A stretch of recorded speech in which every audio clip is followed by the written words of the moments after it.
Tweeders County Board of Education meeting is now called to order. Today is Tuesday, October the 13th, 2020. Members present are Jaquez Harris, Shirley Stokes, Teresa Blackshear, and Edgar Dixon, myself, Isaiah Rouse. So we stand for a pledge of allegiance.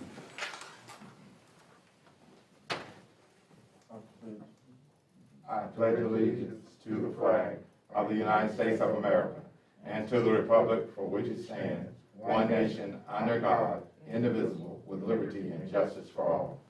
One moment of silence, please.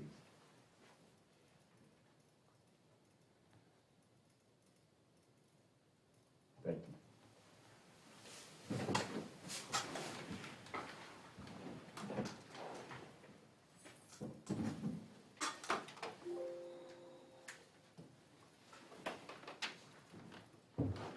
Need a motion to approve the agenda for October 13th, BOE regular session.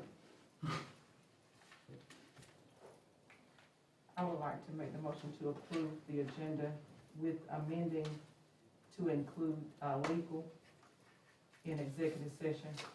It'll be B.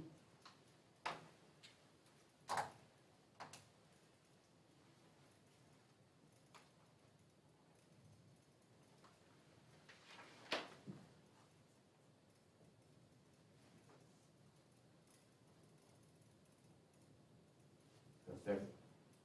Second. Motion been made by Ms. Blackshear, seconded by Ms. Stokes, to approve the minutes, the agenda for tonight, with the exception of executive session, add legal to be in personnel matters. Any question, any discussion? Are you ready to vote? All in favor, raise your hand. And motion passed unanimously. Next is approval of minutes for October 1st, 2020 BOE call session, September the 22nd, 2020 BOE work session, September the 8th, 2020 BOE regular session.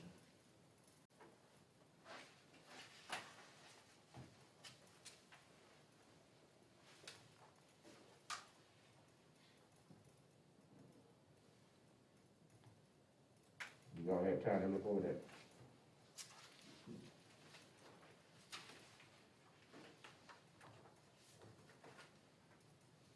Take a few minutes.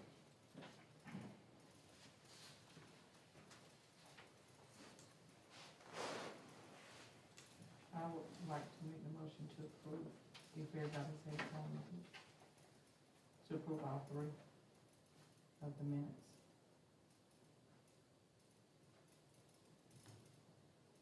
Motion made by Ms. Blackshear, I get a second.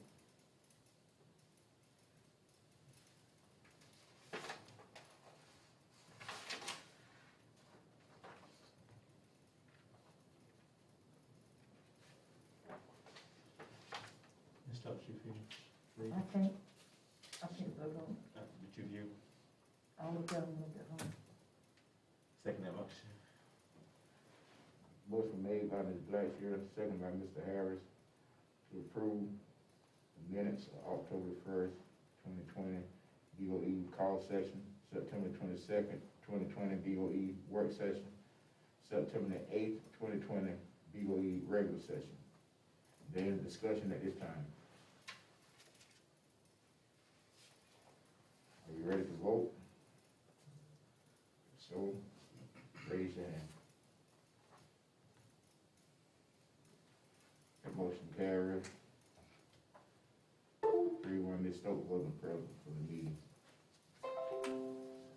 At this time, we have an extra statement by Ms. Teresa Blackshear. Thank you.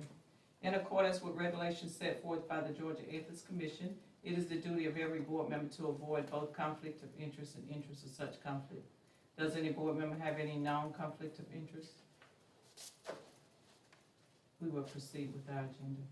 Thank you, Ms. Blackshear. Superintendent comments and announcement. Mr. Dixon. Thank you, Mr. Chair. Thank you, fellow board members, for being here and the job that you do for Briggs County Scholars. It's an exciting time, even during this unprecedented time, to be in Twiggs County. Our scholars are busy learning. We have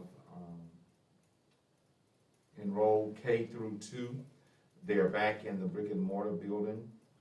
It's a process, it's a daily journey.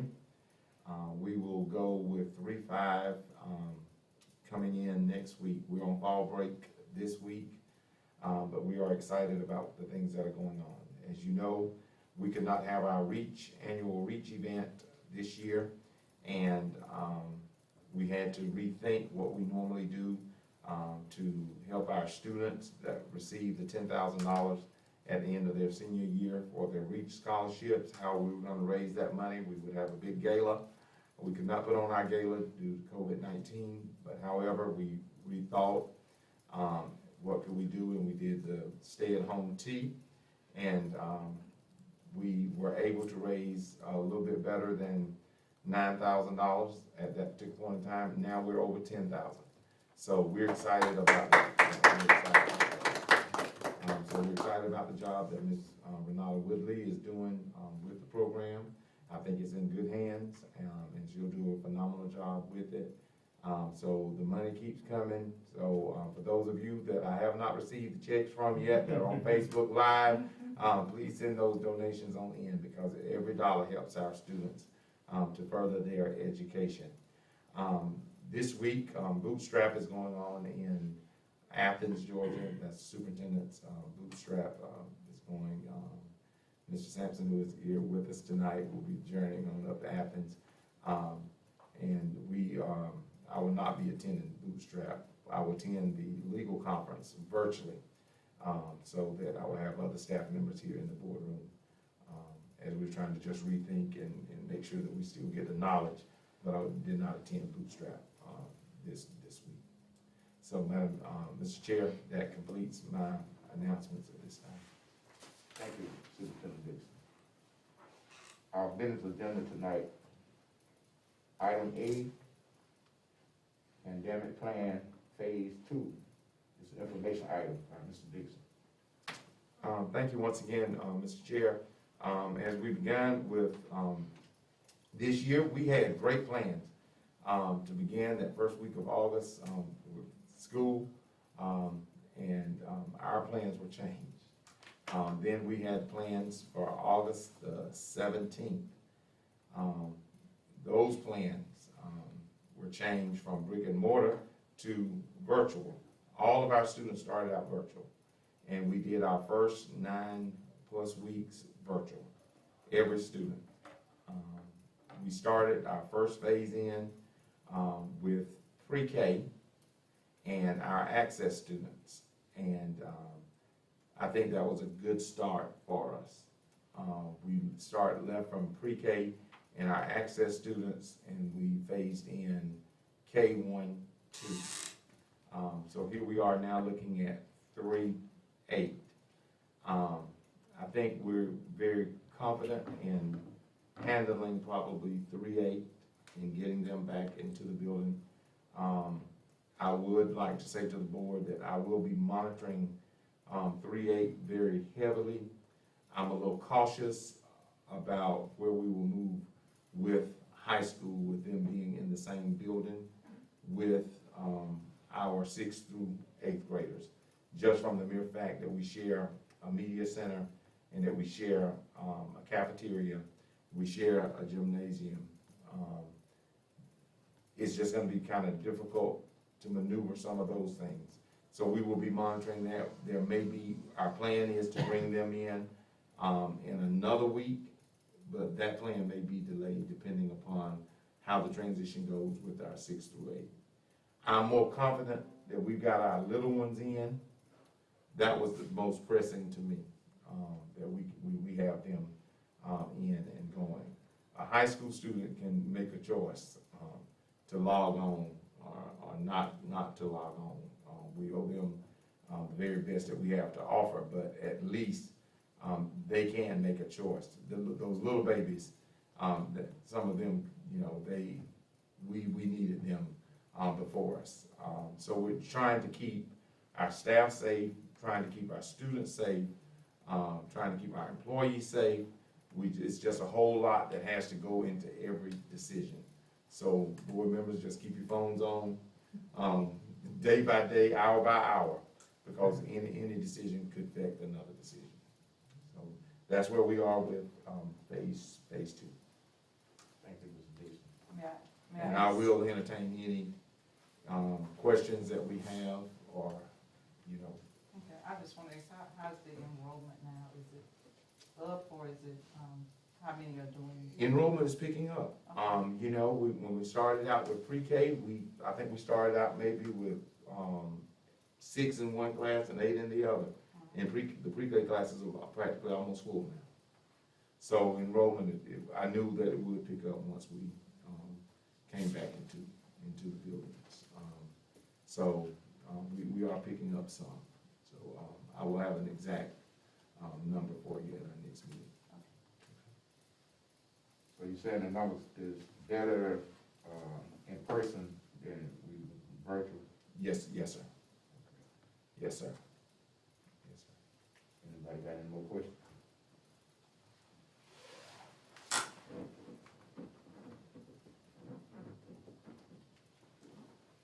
There's no more questions. We move to item B, which is GSBA Superintendent Search Process. It's an information item by GSBA representative. Want to welcome Bill Sampson here tonight, Mr. Chair. He's a longtime friend of educators. I think. Glad you said long time, not old time. So that can be used interchangeably sometimes. But welcome to Tweeds again. Bill, I think you and Ms. Stokes probably been around here about the same time. So we'll call that, what is that, long time, old time, Ms. Stokes? I don't know. But welcome, Bill, tonight. Thank you, sir. I appreciate it.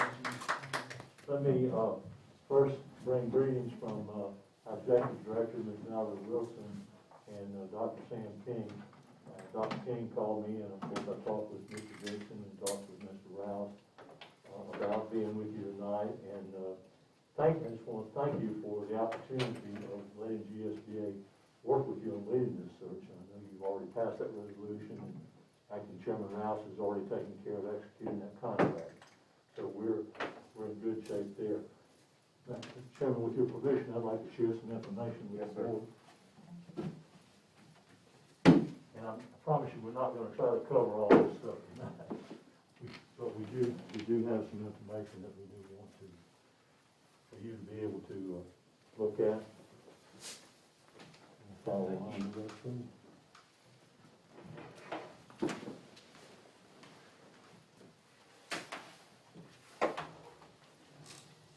One thing that I would like to pull out of your folder, if you go on the left side, and it's back a couple things, so it says the superintendent search process. And since we've already taken the opportunity, you've already taken the opportunity to execute the contract, what I wanted to do tonight is to just go over some of the steps that we need to take and some of the things that we need to do to get started. And I guess the first thing I want you to do is, if you'll flip over in this document to the section that says the 17 steps, and we've actually got a GSBA protocol that we've used in over 400 searches. In 1996, state constitution was amended so that all superintendents in Georgia would be appointed and all board members would be elected. So if you go back and look at GSBA's history prior to 96, we didn't do a lot of searches, but once that changed, we began doing quite a few. And so there is a document on the left side that shows the searches that we've done, the history of the boards that we've served in these steps. We got into the search business because boards said we need you to. We're not professional headhunters, and so I want to describe our protocol, our search as one of conducting a search, and we actually collect the applications. we don't have a pool of applicants that we say, okay, you should hire this one or you should hire this one. But what I'd like to start off with tonight is just maybe for y'all to tell me what kind of timeline we need to be on, because your target date that will determine a number of things that we want to do. And just briefly talking with Mr. Dixon, he indicated that the board was looking at starting as soon as possible and hopefully being able to interview before the end of the year. Is that about right, or are we pushing it too much with that? That would be. I'm not asking you to vote on it, we're Yeah. just in general terms talking, because all these things will come up later. With that in mind, what I'd like to do, if you look at this page, it's not that page number, it's part that says 17 steps. The first thing that we worked with you to do once we've got this contract moving is we want to work with you to establish the criteria for the next superintendent.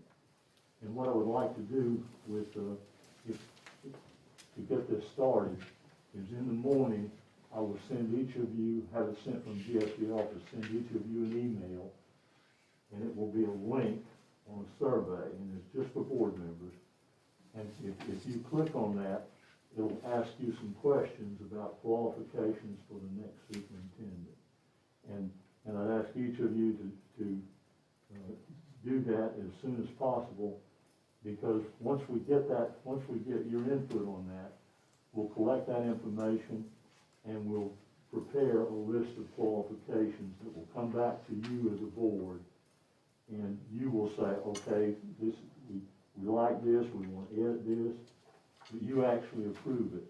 Now, in the meantime, while you're doing that, I'm going to be having our communications people work with Mr. Dixon, or whoever he designates, to get information about the Twiggs County school system, the Board of Education, Twiggs County, Jeffersonville, kind of like a Chamber of Commerce brochure. So when we make this announcement, we describe, we list the board members, we list things about the community, the school size, budget information. And if you looked at some of them, you can see kind of what we want to prepare. So we'll be working on that at the same time as I'm getting the qualifications ready. And hopefully within a week or just a little over a week, and have that back to you so that you may look over it and suggest some edits, but ultimately, and you don't necessarily have to have a meeting, but you can reach a consensus. And for whoever the contact person is, Mr. Rouse has been, if Mr. Rouse says, okay, we like this, we need to change this. But once we get the go ahead, we go to the next step. And I want you to be thinking about the timeline. I'm talking to Mr. Dixon. Once we send this announcement out, we like to have it up and posted for anywhere from 4 to 6 weeks.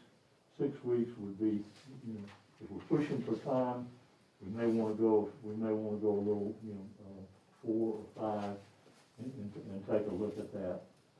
But when we, I've got if you look at 3, we develop and distribute announcements, but the announcement is only distributed after you as a board say, we approve of this. Now, once that announcement goes out, and there's some listings in here for all that goes out to every superintendent, every board chair, to every college and university in the Southeast that has an administrative or teacher education program, to boards of education all over the Southeast, and well, actually all over the country, through other school board associations. And what I would ask you to do once we start this process, if somebody calls any of you and says, Ms. Stokes, tell me about your superintendent search, or any of you, and of course Ms. Blacksher, with you being a director now, so you may get some. But what I ask you to do is say, okay, call GSBA, call Bill Sampson, or call Sam King. Because if you start talking to them, somebody can come back later and say, well, you showed a preference for this person. So we'll respond to all requests for information, and we take that. We also receive all the applications. Now, I'll give you weekly reports, and I'll send them to whoever you designate as to, you know, the number of applications we're receiving and things like that. Once we reach a point where the date that you've set, once we reach that point, we will have a team that will review those applications. And they will review them based on the qualifications that you set forth. They set up a rubric, and they go down question by question by question. And they say, okay, we're going to rank these folks. These are the top group, this is the middle group, and this is the third group. Top group meets all or most of your qualifications. Second group might not meet all of them, but might meet most of them. Third group meets the fewest. You see all applications. So there's, you know, nobody's eliminated. The board sees everything. So and we also conduct reference checks. Once that's completed at a time that's convenient with the board, we meet with the board. Either Dr. King or I will meet with you, and we will go over those applications with you. Now, these applications are going to be online, and when I bring the applications, I'm not going to bring you a box, a stack of applications. I'm going to give you a log on and a website for you to look at with your complete computer. You can do it at home. You can do it anywhere on the internet. Now, you can print them out, but you know these are secure. Those applications are privileged information through the end of the search until such time as the board has to meet the legal requirement of naming as many as three potential superintendents. Three finalists. Now, when it comes time, once you review those and you've selected the people you want to interview, GSBA, Dr. King and I will set up those interviews at a time and place that you determine. We'll arrange for those folks to come in. We'll also work with you on setting up how to interview. I know some of you have been through that before, but you can't just ask any kind of questions. And we go over that and make sure that you know the kind of questions you can and cannot ask. You know, interviewing folks, you can't say, well, Bill, you look pretty old. How old are you? Age, you know, any of those things that, you know, that go against the law. We can't ask, are you married? We can't ask how many children you have. So we'll go over all those things before that time to prepare you for the interviews. And the board and only the board makes those decisions on who to interview. And the board and only the board makes decisions on, you may want to call some people back for a second interview, which is usually a little longer and more in depth. The first interview, we try to make it a level playing field. About an hour for each person. The board asks basically the same questions, so it's not like, you know, you trick anybody. Everybody has the same opportunity. When you decide on your finalists, then it's more like a roundtable discussion, and you get down to actually talking about these things. You know, those are the things, you know, to get us to that point. Law requires that before you can name a superintendent, you must name as many as 3 finalists. So once we reach that point, we'll have to, you know, the board will have to actually take action and name as many as 3. Now, I'll let your lawyers tell you, most folks name more than 1. Some boards have named 1 finalist. The making paper would probably want you to name 3. But again, we leave that up to the board and their attorneys. But you actually select superintendents. If you like, we can set up visits in other school districts. And when we complete the search, we take care of sending letters to all those folks who applied who have not been selected. Now, if anybody is interviewed and they're not selected, I'll contact them personally, or Dr. King contacts them personally, so they know. I know I've gone through this rather quickly, trying to be mindful of your time. I know you have a lot of other things in an executive session as well. Any questions that I might answer before we go any further?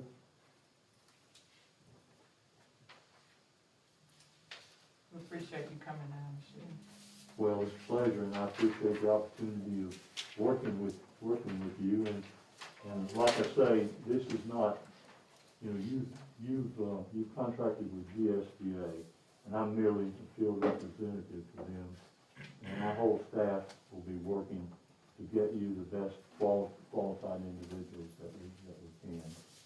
And Mr. Dixon, you gave me an alternate number for Mr. Rouse that you said was a better email address, and everyone else is we have it on e-membership, and that's what they'll go by unless you tell me different. I'll provide that for you tonight. Okay, if you will, and then if you'll think about it and identify a person in your office or whoever you want to for our communications person to be the contact person to.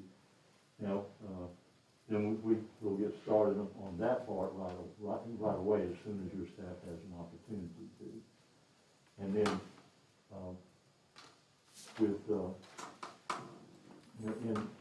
in some situations when the superintendent leaves, everybody doesn't have as good a relationship as I think you all do.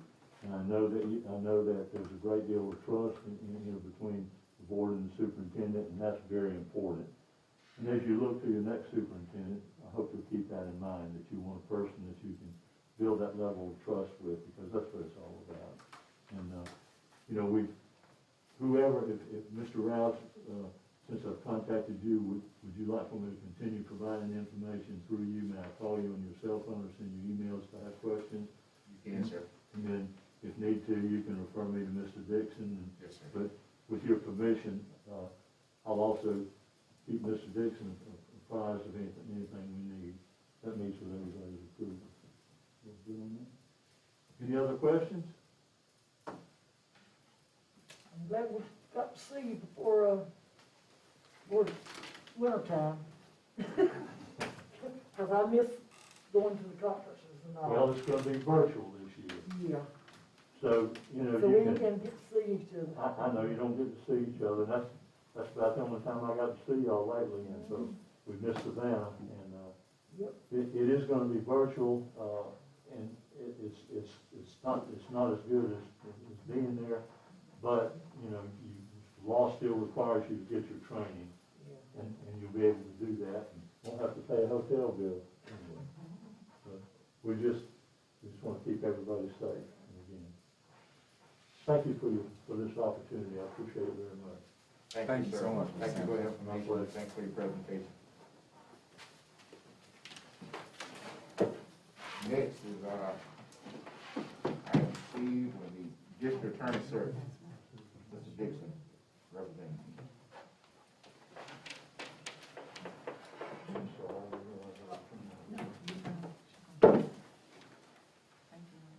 District, there was to be an attorney for the district, is what that should have read there. And so we are there, at this time to give them an opportunity to come and share some information with us. And this, Mr. Chair, we had some discussion, and we're grateful to have him to come tonight, and share with us. So we'll turn it over to, Ms. McKinney. Sure, and we really appreciate the opportunity to serve in capacity as y'all school district attorneys locally. We're at Jones Court in Macon, Georgia. I put some information on the desk about us, just so y'all can kind of put names with faces. I think we've been doing education law for at least 50 years, if not longer.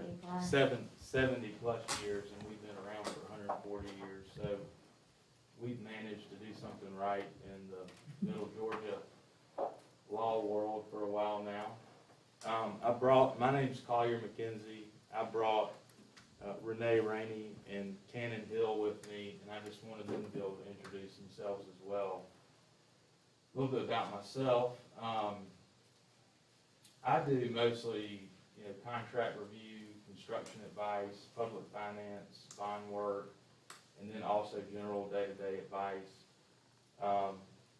The client I deal with the most, the school district, is Pulaski County, which is a similar size, and so I'm familiar with, types of issues that y'all may have, just based on the size-wise. Renee and Cannon do a lot of work for Bibb School District in Baldwin. We also represent Mercer University and Wesleyan College as well, and do anything you can give us education related. So we appreciate being here. I want y'all to get to meet Renee and Cannon. Thank you. Thank you. Thank you. Hi, my name's Renee Rainey. I'm a partner at Jones Court. Been there for 10 years, and pleased to meet you guys today. Just a little background about myself. I'm from South Carolina, from a really tiny little map dot of a town, and went to school at Presbyterian College, South Carolina, and then wound up at Mercer Law School. And loved Middle Georgia, and my husband was kind enough to move to Macon, and so now we live in Middle Georgia, and we've been here for 13 plus years, and we're very happy to call Macon home and Middle Georgia home. And I've been with Jones Court since I graduated from law school, so the full 10 years of my career. With respect to school districts, Collier's right, that we represent mostly Baldwin and Bibb, or Cannon and I do a lot of work for Baldwin and Bibb. I'm currently representing Mercer University in an employment discrimination case for them in the federal district court in the northern district. So I do mostly employment discrimination and employment other issues, and special education is my focus right now through the pandemic. I'm sure you guys are aware that everybody's had to get pretty creative with how to provide FAPE in the virtual setting. So my last 6 months of work have been dedicated to that issue, primarily speaking. So my hat goes off to you guys. I always say you guys are the education experts. I just know how to read the law. And so you guys, I'm sure, have been dealing with a lot of these issues. And I heard you say earlier that you brought back to Access classroom students first, and I think that was a good move. I've advised other districts accordingly. So it's nice to meet you guys, and I'm sure we'll open it up to questions later. But thanks for having us. Thank you. Good evening, I'm Cannon Hill. I've been practicing for about 14 years. Most of that's been in education. Grew up in the world of education. My dad was a principal, elementary school principal. My mom taught second grade. My grandmother was a director of curriculum all up in Henry County, which is where I grew up. Went to school at the University of Georgia, Mercer Law School. Married a guy from Macon, and here I am.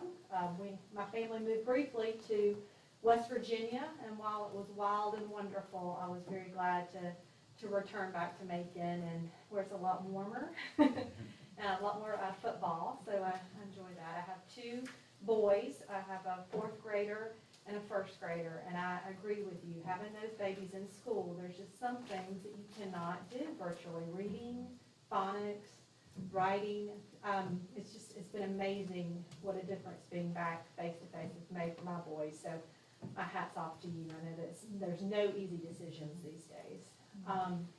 I do a lot of work for the Bibb County School District, Baldwin County School District. I've had the pleasure of representing the Georgia Academy for the Blind on occasion, and I do a lot of personnel stuff.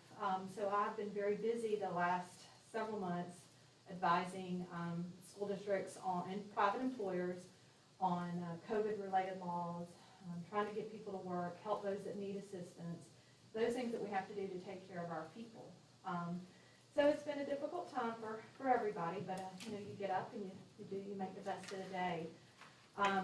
So in addition to personnel, there are a lot of policy, contract, anything related to students.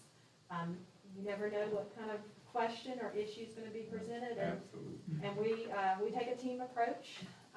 We want to do what's best for you guys, what's best for your educators, but what's best for your scholars.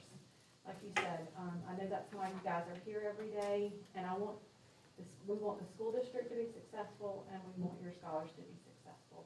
So thank you again for having us and taking a little time out of your day to get to know us. And I know you mentioned you wanted to talk more in the executive session, but if y'all have any questions, I'm happy to answer any questions y'all may have.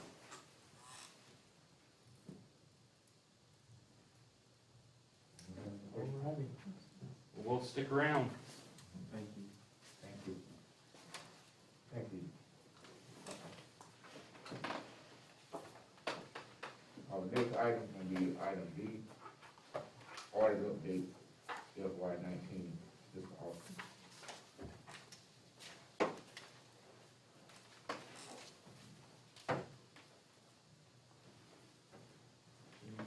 So that's the next item. Let this thing sit over here.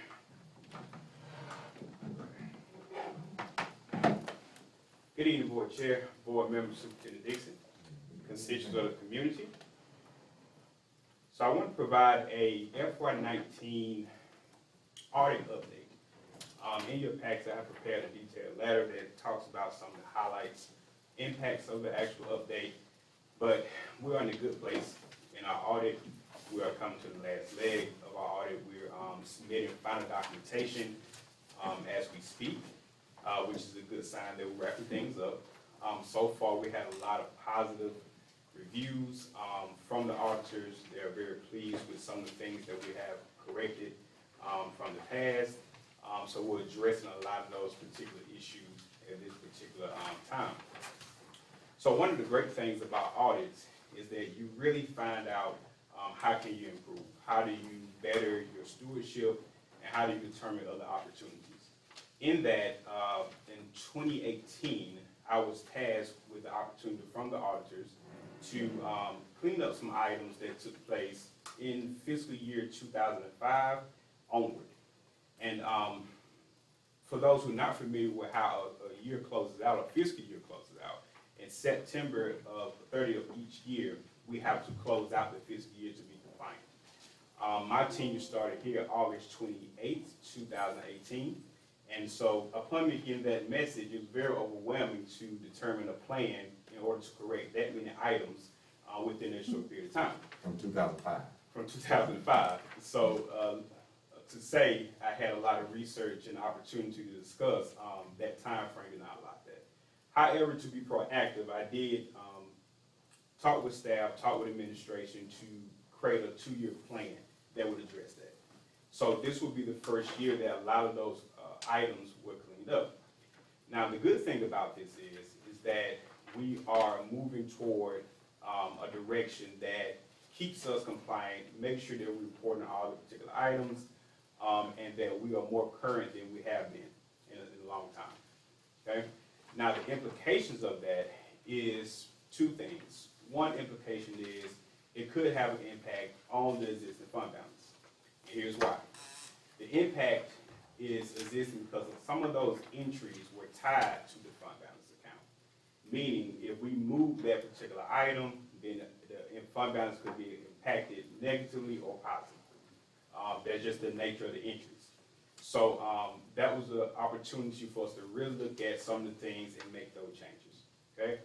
Second implication is that it does not have a financial consequence as far as us meeting obligations, making payroll, creating and maintaining a healthy fund balance. So we are still in great shape from that standpoint. I do not see this as something that's going to put us in a bind or place us back into a deficit plan that we had in 2005. So that is good news on that aspect. What I am looking at is presenting the financials and the year closeout in the next board meeting. And it's looking that we will have a negative impact toward the fund balance. However, it's not too far off from the projections that was initially made in FY20. Now you may say, well, James, Mr. Austin, why so long? Why now? Well, the short answer is that the financial statements, which is our obligation to report to the public, are very much accurate. And those changes were made on the financial statements. So the auditors were not pushing as aggressively between those years because we did correct and reflect that on the financial statements. However, the books that we maintain, we had to make those same entries. And they made it very evident probably through a transition, we have a new CFO. I just want to make you aware this need to happen. So I believe the prior administration and predecessors done a fantastic job. I was just tasked with to grab that bull by its horn and make sure that we get that done. So I wanted to make sure that you are aware of that, and coupled with us being in the pandemic, we have done everything possible to make sure that we're educating the students of Toohey County, make sure that we're safe, and that we have the right resources in place. Are there any questions or concerns about that information at this time?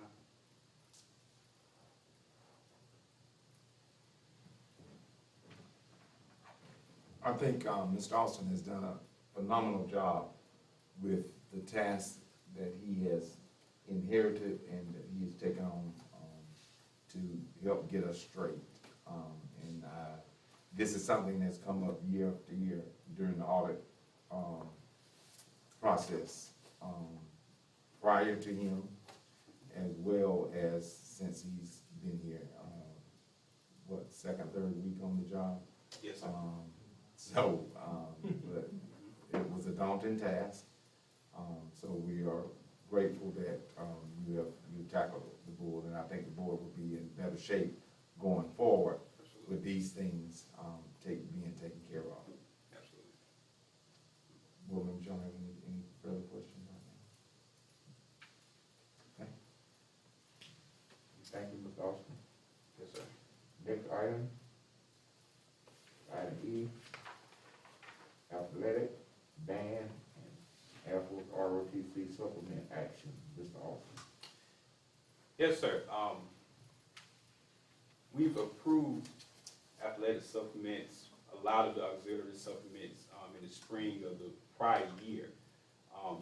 Football supplements, we requested that information because we know we had a lot of uncertainty about how the activity and sports would play out in this particular season. And so we gathered that information and wanted to present that. Depending on what the board action was for how sports will actually take place, but we knew that we had some coaching obligations out there. So I did get information from Coach Perry, and I wanted to present that. Also for band, similar scenario, reached out to the band director to get what positions were going to be used for this particular year. In the past, we've had supplements for that position, so I wanted to make sure that was clear because we had the transition of band directors. And in my most recent memory, the JRTC supplements had always been something we provided. However, I wanted to make sure that we included that for our new hire that we had to indicate it as 2. So I wanted to make sure that's clear, because that's something the auditors really nitpicky about, how many things are approved and how many employees and things of that nature. So I wanted to present those items for your discussion and or approval tonight. Do we need 2 assistant band directors? One is the dance line and one is assistant with the Okay. band. Yes, that's what it is. Yes, ma'am.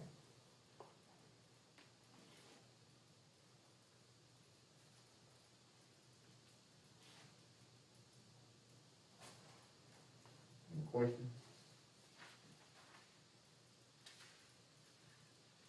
So this is an additional supplement, is what you're saying? Which ones? From what I said, we've already approved, I know, a supplement earlier. Mhm.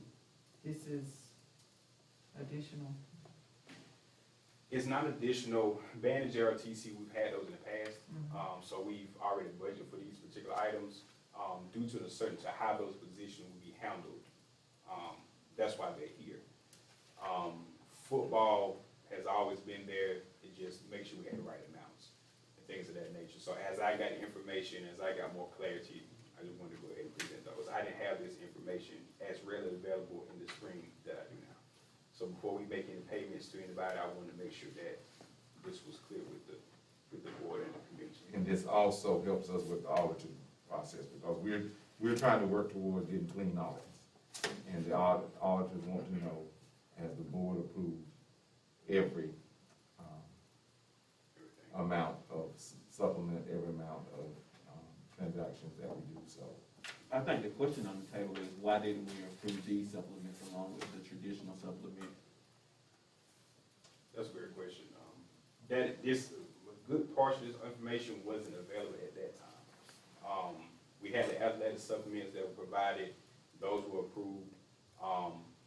And with a lot of transition, I noticed that this information wasn't there. I requested information, and then I received it at that time. But during the initial budget season, this information wasn't submitted for approval. I understand the band information not being submitted at the time due to a transition out and a transition in and a slight holding space. I can recall that date to date.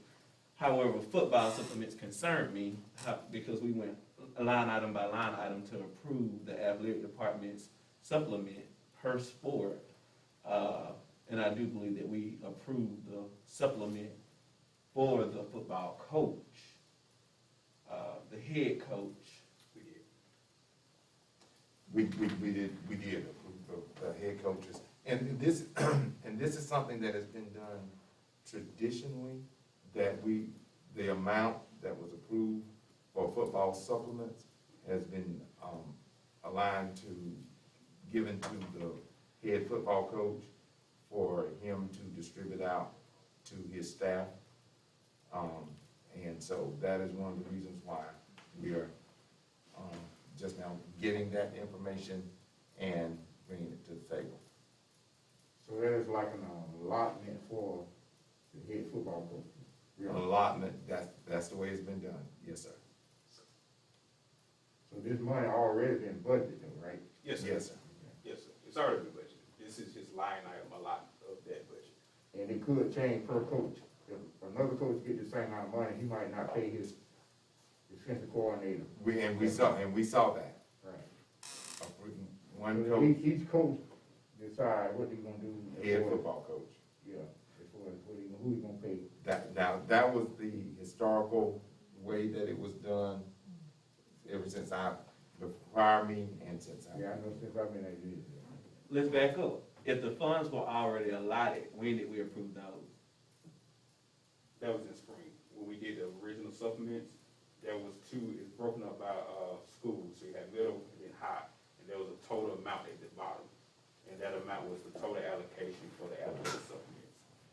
I just didn't have this information for their line item at that time, but we did approve an allotment, and that's a historical thing, we just roll, it would normally roll from year to year, unless there's some sport added or something of that nature that we not aware of.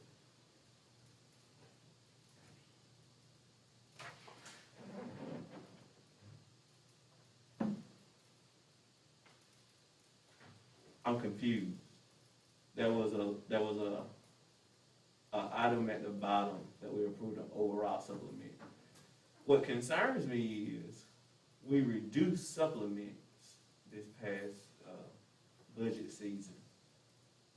And I don't know how we would have reduced supplements, because we went coach by coach, sport by sport to reduce the supplements. How did this not make it? I understand how it didn't make it to us. How didn't it get reduced is my concern. We didn't have it to see it the way it is listed now. Right. But how did we approve this budget in that budget season?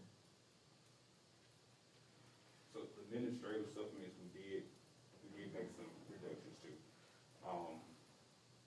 Athletic supplements, we did go line by line, but due to him having his bucket of dollars, he allocated from that budget. Got you. So because he didn't submit his budget for the year and we didn't approve it. Absolutely, yes. So we didn't approve it. No, you didn't. You approved the amount he had. $21,500. You just didn't see this because I didn't have that to show you at the time. And based upon the budget The calculation. 21.5 was in there. It was in there for that. Yes, sir. And it's been 21.5 for.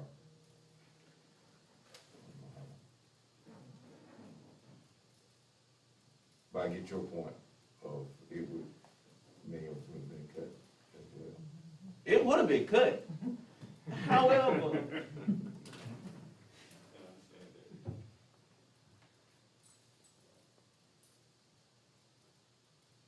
that. I just don't recall the 21.5 coming before us to approve when we did athletic supplements. Not saying it did not, but going forward, well, that's another conversation. I digress. I thought you said it was approved, like high school had this amount of money. The sports, Middle school had this amount. For school. We approved a school-by-school sports allotment. Either I was absent or deaf.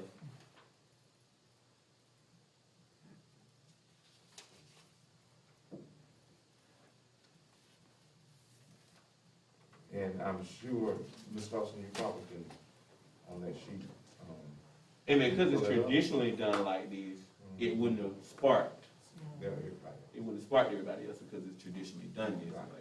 Absolutely. But it would have sparked me, considering that we cut $11,000 from that supplement. 11 athletic and administrative.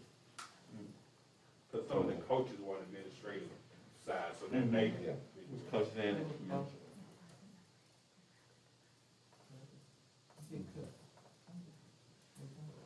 Without.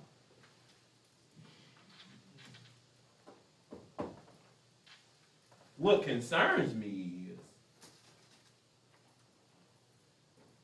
the whole thing concerns me. What concerns me with the defensive coordinator, offensive coordinator, is those supplements are higher than an assistant basketball coach, and I do believe it's higher than the head female basketball coach, if I'm not mistaken. It's probably, it's $1,000 less probably, What's $1,000 less the defensive coordinator. than the head coach? I think it may be somewhere like that. Which item of question? That's the defensive coordinator and her head girls, Or head basketball coach, I think It's we made $1,000 a. less. it's 1,000 less. The girls' head coach is $1,000 more. But, thing is, that's not set in stone that that's what the defensive coordinator will get. That all depends on who the coach. But that's what was That's presented. what- yeah, that was presented now, but to me, you can't base that on, you can't say, okay, you're gonna cut a defensive coordinator, and then next year, if you got another football coach, he might not even use that much. So, but that's his money to play with. So you're saying is to keep the supplements of the team, of sub coaches I'm not to saying, the authority of the football coach. that's the way it is. That's the way it is. Because Coach, I'll give an instance, Coach Harden wanted more coaches. Right. He had less supplements. Yeah. Let's bring this back on the table. That's the way it has been. Right. It's on the table tonight to be changed or continue. Because what's on the table is more than just approving the supplement. Absolutely. So what I was saying was, Coach Harden wanted more, so he gave less supplements. We had another coach, Coach Blackshear, who only wanted 3. He gave more. So that's those are the issues. Either our process of giving the bucket of money to the head football coach, either our process is what's the problem. And truthfully, the only problem that I see tonight is that this is behind almost 8, 9 months. That's. I don't think this has been I don't think this is an issue. I just think that we're approving supplements. What if we had a football season? We probably have already had the supplement. You didn't have any money. Yes, we would have already had the supplements. And Mr. Austin asked for the supplements. Am I correct in that? I did ask for You just admit Big Daddy know that you've been asking for them. There you go. Yes, sir.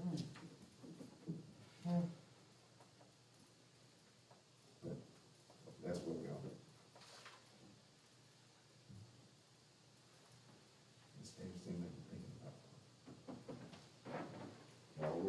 about this item.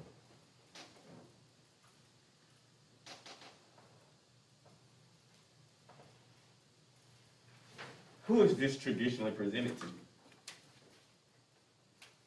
Or who normally presents it to the board or to the superintendent? This would come from a head football coach. It will come from a head, probably going to AD, then it's awesome at some point in time.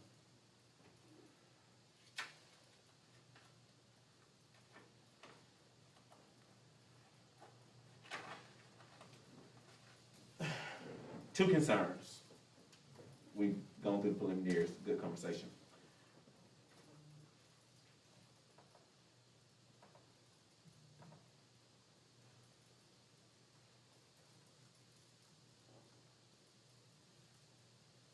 This supplement can't be $1,000 lower than the head coaching supplement because we cut them $1,000.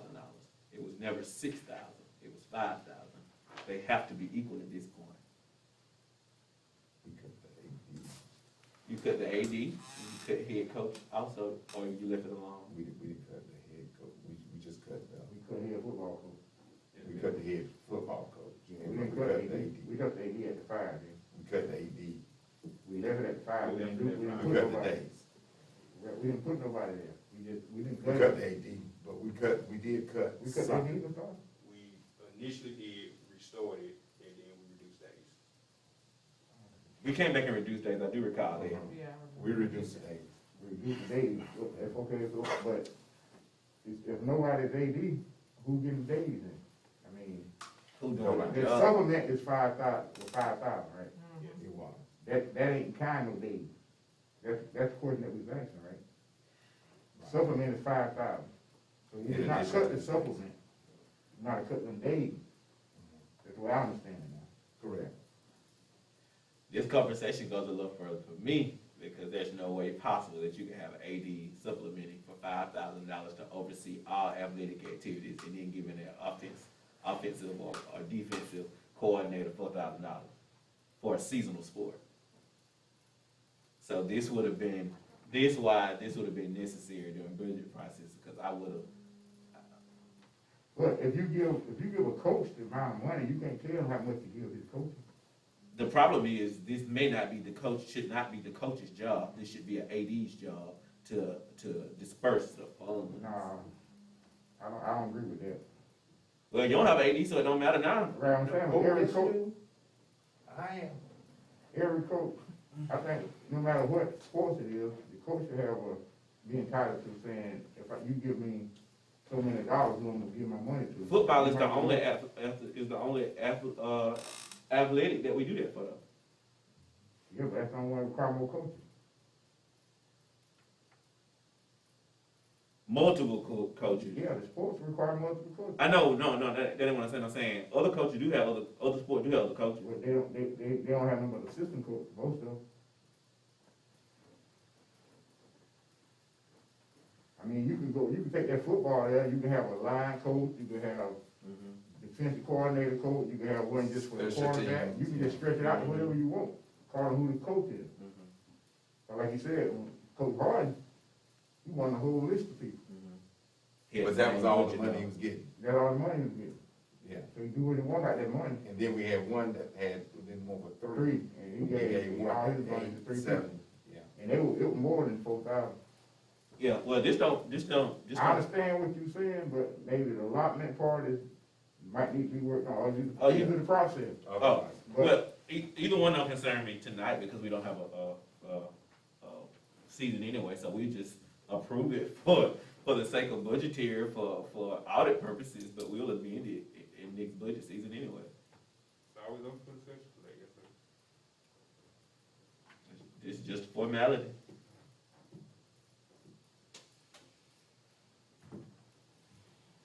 What's your recommendation, Mr. Any other board members, any other comments? Ms. Blackshear?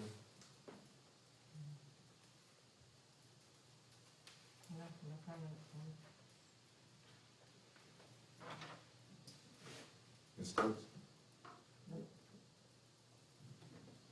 Any further comments? Oh, no, sir.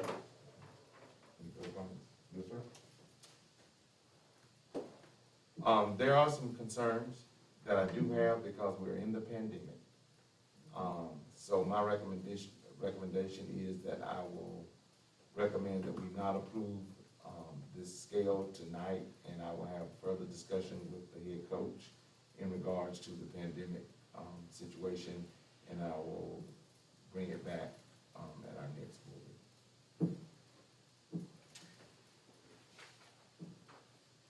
You got something to say for after whatever? I can save it for when we have discussion anyway. The real process here is that we need to have further discussion about the AD position, considering that going forward for the next budget discussion, Superintendent Dixon, he'll be retired AD at that point as well. So there needs to be discussion in the very near future as we prepare for contracts and as we prepare for hiring processes in January. There needs to be some deep conversation these next 60 days to talk about the AD position, because it is vital, and there are other sports that will take place in spring 2021, going into the 22 year, and there needs to be some contracts and some positions and some people in place. So this is not a headache, but it could be, because there could be some. It just hadn't had a lot of conversation as we took with other programs, other athletic programs. So this don't bother me, and it shouldn't bother any of us. However, going forward, we just know that this needs to be something that we look for in our traditional budget processing, and this should have come separate. I don't know if Superintendent Dixon's recommendation, Mr. Chair, is just for the football piece, the athletic piece, or are we going to take these in 3 parts, because these are 3 totally different departments. They all presented one supplement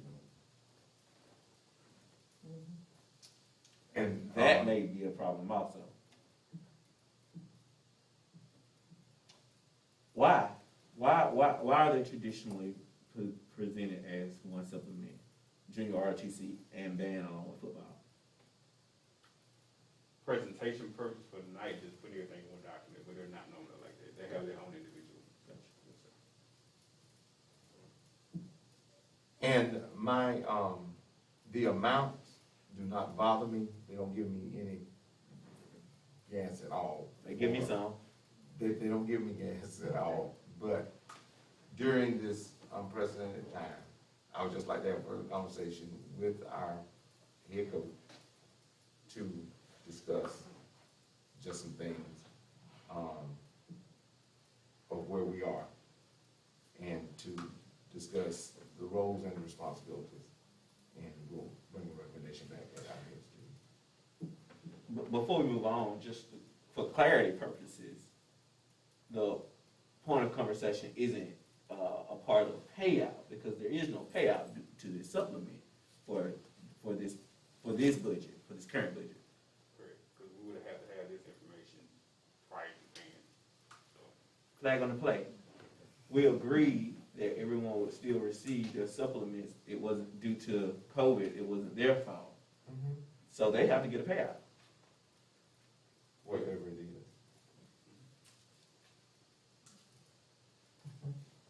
Yeah. But it don't have to be the 4,000, 4,000, 3,000. They already getting paid it. Right, but it's allotment according to what the coach say. They ain't paid it yet, you remember he said that, they've been asking their money by now, if they'll have a season. So no funds have been dispersed to None. these or to any athletic. None have been dispersed for these, but none have been approved. right. I've been getting questions asked when for something, but, yeah.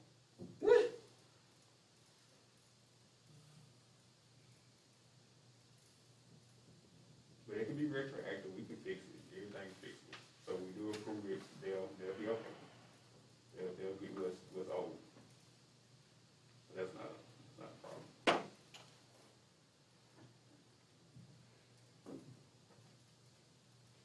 Anything else? But the recommendation from the superintendent is not to accept it. However, when he brings it back, that may happen again. This is what was presented. It's not fair that they're not receiving their funds, their disbursement, or their supplement, and every other athlete, and every other sport either. Now, I just want to be fair in saying that's not fair. But I get why, because black and white, it has been approved. But Superintendent Dixon, I respect your recommendation. Yeah, and it had not been submitted. I got that, Taylor Harris. And I'm good with riding with either way, but I just want to be good stewards for this year really as well. But I want to be fair as well. So it's not a matter of them not getting, but had it been submitted timely, they would have already had. Absolutely, business is business. So, but we can beat that horse to death. But if the board is,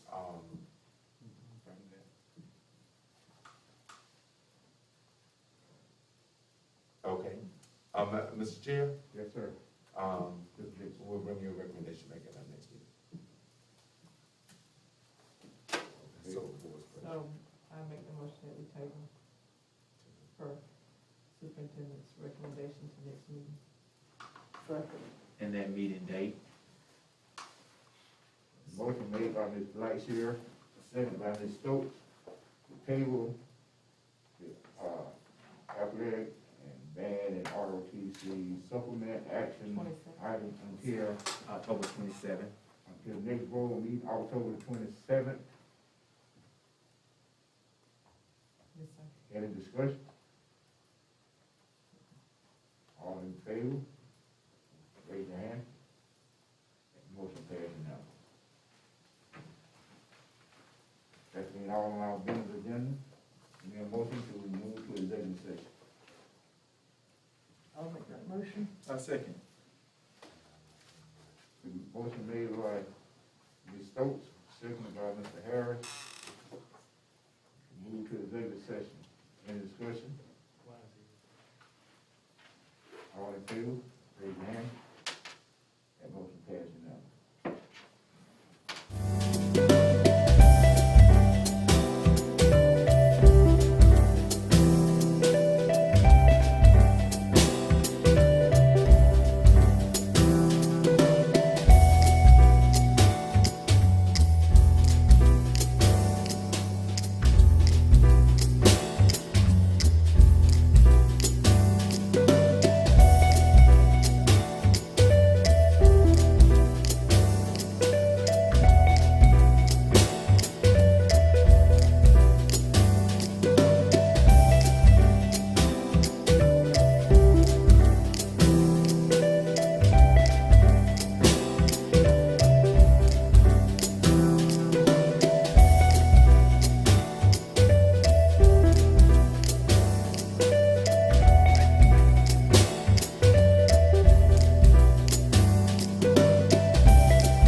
So we're back from executive session.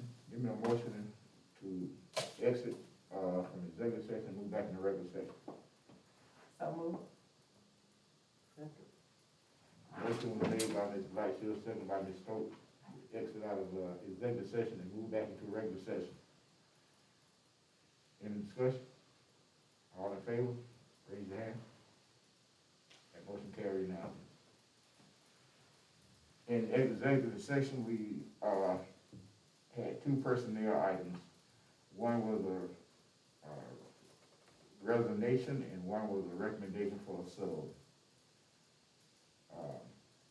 Coming from the superintendent. Now, I need a motion to accept the resignation of an employee. Mr. Chair, I motion that we accept the resignation of employee. Second. That motion was made by Mr. Harris, second by Ms. Stokes, to accept the resignation of the employee. Any discussion at this time? All in favor, raise your hand. All opposed? I recuse myself, family. Thank you. One refusal. That motion carried. The next one is, personnel recommendation for a sub. Need a motion for that. Mr. Chair, I motion that we accept the recommendation from the superintendent for a new substitute teacher for the district. Second. Motion made by Mr. Harris, second by Ms. Blackshear, to accept the recommendation for personnel recommendation from the superintendent on hiring a sub for the district. You heard that motion, any discussion? All in favor, raise your hand. That motion carried unanimously. That's all we have in executive session. Need a motion to adjourn? I'll make that motion. Second. Motion was made by Ms. Stokes, second by Ms. Blackshear to adjourn the board meeting. Any discussion? All in favor, raise your hand. This meeting is adjourned. Meeting is adjourned.